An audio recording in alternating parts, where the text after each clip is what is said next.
Shalom, shalom chez tous. Je déclare que cet enseignement ne soit pas issu d'une simple vaine pensée humaine et que toute parole qui serait prononcée dans cet enseignement rende uniquement et seulement gloire à l'Éternel Yahweh au nom puissant de Jésus-Christ. Amen. Dans mon premier enseignement, j'avais déjà parlé des ruses et des gymnastiques mentales de toutes sortes que les musulmans utilisent dans le but de se démarquer de leur Coran quand il s'agit de se défendre au sujet de leur religion, islam. Aujourd'hui, je parlerai de nous qui avons pour identité disciples de Jésus-Christ et qui sommes symboliquement appelés chrétiens. Il est très remarquable que nous n'aimons pas partager nos connaissances sur l'islam en public ou que simplement nous avons peur. Mais ceci ne devrait pas être le cas comme dans la communauté islamique où les érudits sont tout le temps en train de dénigrer, de critiquer, de mal interpréter et d'imposer leur propre passion à la Bible dans le but d'égarer des ignorants et d'égarer des gens qui ne lisent pas les Écritures ou qui ne sont pas instruits. C'est à cette issue que j'ai décidé de faire cet exposé dans le but d'amener les chrétiens à comprendre leur mission face au monde islamique aujourd'hui. Souvenons-nous que notre leader Jésus-Christ lui-même a laissé sa place de gloire pour venir dans le camp de l'ennemi, Satan, dans ce monde.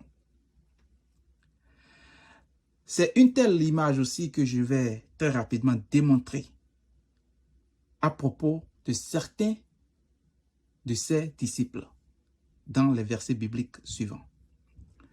Ceci étant dit, nous allons très rapidement lire dans 1 Jean 4, verset 1. Voici ce que ça dit.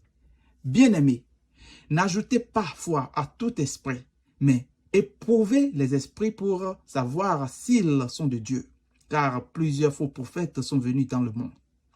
Ok. Quand nous écoutons très bien ce verset, il y a une petite portion sur laquelle je vais plus attirer votre attention. On dit, mais éprouvez les esprits. Il est vrai, certes, on sait que nous ne devons pas d'abord ajouter foi, mais nous devons éprouver. Comment éprouver un esprit? Il faut se poser la question. Il faut aller dans le camp de l'ennemi forcément pour aller voir. Nous savons, il y a plusieurs manières d'éprouver les esprits. Par exemple, pour savoir l'esprit qui est derrière le Coran, nous devons forcément lire pour en savoir plus. Pour voir si réellement ceci tient. Est-ce que ça tient? Ce que ça dit, est-ce que c'est raisonnable? Il faut forcément lire et savoir l'esprit qui est derrière ce système islam.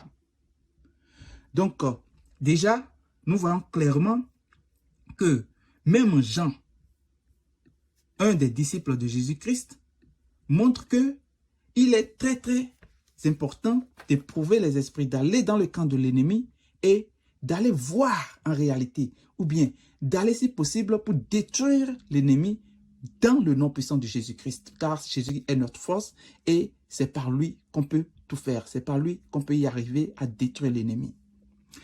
Je veux aussi très rapidement demander qu'on lise dans 1 Jean 5, verset 20. Voici ce que ça dit. Nous savons aussi que le Fils de Dieu est venu et qu'il nous a donné l'intelligence pour connaître le véritable.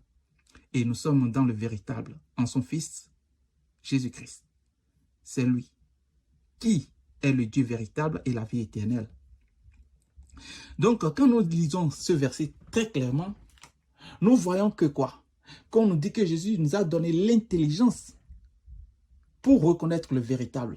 Donc, c'est tellement que si nous avons cette intelligence et nous lisons le Coran, nous pouvons détecter si c'est le véritable ou c'est le faux, ou c'est le mensonge. Est-ce que vous voyez?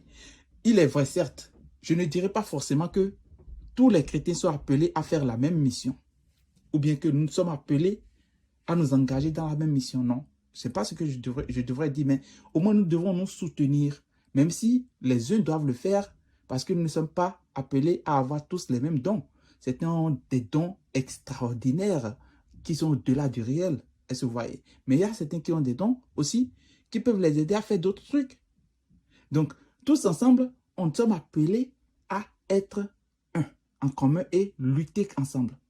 Ah non, l'autre chrétien ne peut pas faire ceci. Il ne peut pas, par exemple, lire le Coran, mais il doit être là pour soutenir son frère qui lit le Coran et qui au moins cherche à exposer les mensonges qu'il a détectés dans le Coran. Par exemple, ce que je suis en train de faire sur cette plateforme, vous les chrétiens qui êtes mes frères, vous pouvez venir par exemple sur cette plateforme me soutenir. Je ne demande pas de l'argent par exemple, mais vous pouvez au moins cliquer sur aimer, partager et vous abonner. Commentez souvent aussi. Ça peut aider au moins à grandir la plateforme et à amener beaucoup de musulmans à retrouver cette plateforme et voir la vérité. Bon, c'est juste une parenthèse. Donc, c'est juste pour montrer que même 1 Jean 5, 20 que je viens de lire nous montre simplement que nous sommes appelés à aller dans le camp de l'ennemi et réellement détecter si c'est le vrai ou si c'est le faux.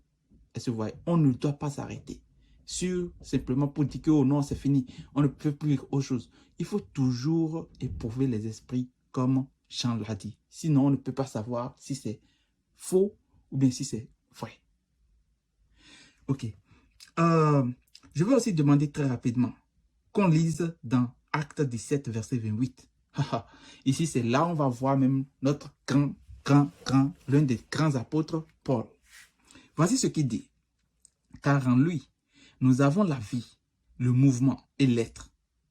C'est ce qu'ont dit aussi quelques-uns de vos poètes. De lui, nous sommes la race. Donc, quand nous lisons un peu ce verset, nous voyons un peu ce que Paul est en train de nous dire. Paul nous montre qu'en réalité, il lit les poèmes et que dans ces poèmes, il a pu comprendre que en réalité, les gens ont glorifié Dieu. Et c'est pourquoi il dit que c'est ce qu'ont dit certains de vos poètes. Est-ce que vous voyez? Donc, ce n'est pas en réalité une chose mauvaise de lire dans les Écritures pour voir ou bien d'éprouver les esprits, même si c'est de l'ennemi. Si nous sommes réellement en Jésus-Christ, on va les éprouver et on sera vainqueur sur ces esprits au nom puissant de Jésus. Donc, j'espère que là, j'ai montré que bibliquement, il est bon en réalité d'éprouver les esprits, d'éprouver l'esprit de l'islam pour voir si réellement c'est de Dieu. Ce n'est pas en réalité une mauvaise chose. Et quand un chrétien le fait, même si l'autre chrétien décide de ne pas le faire, ce n'est pas qu'il ne serait pas sauvé. Il est déjà sauvé du moment où il a accepté Jésus-Christ. Mais il faut soutenir au moins ses frères qui sont en train de lutter pour exposer l'islam. Ça, c'est une bonne chose. Maintenant, nous irons très rapidement dans le Coran même pour montrer qu'en réalité, Allah lui-même reconnaît la force que le Dieu des chrétiens a mis en eux pour en réalité démontrer que c'est eux qui sont dans le véritable. Je vais d'abord demander qu'on lise dans Sourate 10, verset 94. Voici ce que ça dit. Non. Commençons plutôt par Sourate 3, verset 78. Voici ce que ça dit. Et il y a, je ne vais pas tout lire, je vais lire l'idée.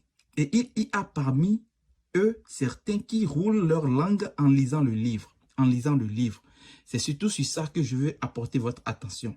En lisant le livre. L'expression là est très importante, n'oubliez pas. Lisons aussi dans Sourate 2, verset 113. On dit, et les Juifs disent, les chrétiens ne tiennent sur rien. Et les chrétiens disent, les Juifs ne tiennent sur rien. Alors qu'ils lisent le livre. Lisent le livre. Cette expression est très importante, s'il vous plaît. Retenez ça. Maintenant, je dois demander d'abord, selon ces deux versets, qui est-ce qui lit le livre? C'est bien sûr les chrétiens et les juifs. Parce qu'on a dit les ils qui représentent les chrétiens et les juifs. J'espère que c'est clair. Donc, c'est les chrétiens et les juifs qui lisent le livre. Donc, nous connaissons qui est-ce qui lit le livre. Maintenant, allons lire dans Sourate 10, verset 94. Je sais pourquoi je vous demandais tout ça. Voici ce que Sourate 10, verset 94 dit.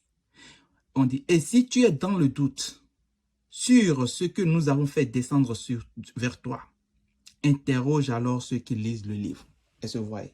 Donc, Allah dit à Mohammed, le grand prophète des musulmans, que s'il est dans des difficultés, dans le doute, de venir vers nous les chrétiens pour nous interroger et puis on va lui enseigner ce qui est vrai de ce qui est faux. Est-ce que vous voyez? Donc, c'est la preuve qu'en réalité, même que la Bible et le Coran reconnaissent que les chrétiens sont des grands savants des musulmans. C'est à eux d'enseigner les musulmans la vérité. Je ne dis pas à tous les chrétiens de faire la même mission. Mais au moins, même si certains chrétiens sont en train de faire cette mission, les autres chrétiens qui sont derrière doivent pousser ces frères chrétiens pour qu'on puisse ensemble être forts. Car l'union fait toujours la force. Donc, sur ce, J'espère qu'au moins tout chrétien aujourd'hui a compris sa mission et j'espère que nous devons maintenant nous unir pour être plus forts et pour combattre ce culte, pour combattre ce faux système qui a été inventé dans le but d'inculter, d'endoctriner nos frères, dans le but d'inculter, d'endoctriner le monde.